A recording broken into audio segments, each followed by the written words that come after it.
सोने वसुलीच्या संशयावरून तरुणावर हल्ला. घरनिकी जाधववाडी येथील घटना. आटपाडी पोलिसात तक्रार. सोन्याच्या वसुलीच्या संशयावरून आटपाडी तालुक्यातील घरनिकी आणि खानापूर तालुक्यातील जाधववाडी येथे एका तरुणावर 2 वेळा जीवघेणा हल्ला करण्यात आला. या प्रकरणी 3 मुख्य संशयित आणि अन्य 4 ते 5 अनोळखींविरोधात आटपाडी पोलीस ठाण्यात गुन्हा दाखल करण्यात आला आहे. पोलिसांकडून मिळालेल्या माहितीनुसार आदिनाथ दिलीप भोसले, वय वर्ष 28, राहणार जाधववाडी, तालुका खानापूर हे दिनांक 3 एप्रिल रोजी रात्री 8:30 वाजण्याच्या सुमारास घरनिकी येथे ओम गायकवाड याला भेटण्यासाठी गेले. त्यावेळी संशयितांनी त्याला येथे तू 200 ग्राम सोने वसुलीसाठी आला आहेस का असं विचारत वाद घातला.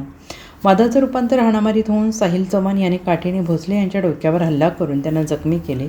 तसेच हर्षवर्धन माने, प्रथमेश शिंदे इतर अनोळखींनी लाथाबुक्क्यांसह मारहाण केले.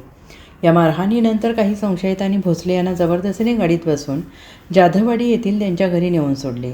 त्यानंतर 4 एप्रिल रोजी पहाटे 1च्या सुमारास संशयितांनी पुन्हा एकत्र येत भोसले यांच्या घरात घुसून दुसरा हल्ला चढवला. यावेळी साहिल चव्हाण यांनी लोखंडी गजाने भोसले यांच्या पायावर मारहाण केली, तर हर्षवर्धन माने यांनी काठीने हात आणि डोक्यावर प्रहार केले. प्रथमेश शिंदे यांनी केबल वायरने गळ्यावर आणि पाठीवर मारून त्यांना गंभीर जखमी केले. Bureau report, SVN Marathi, Atpadi.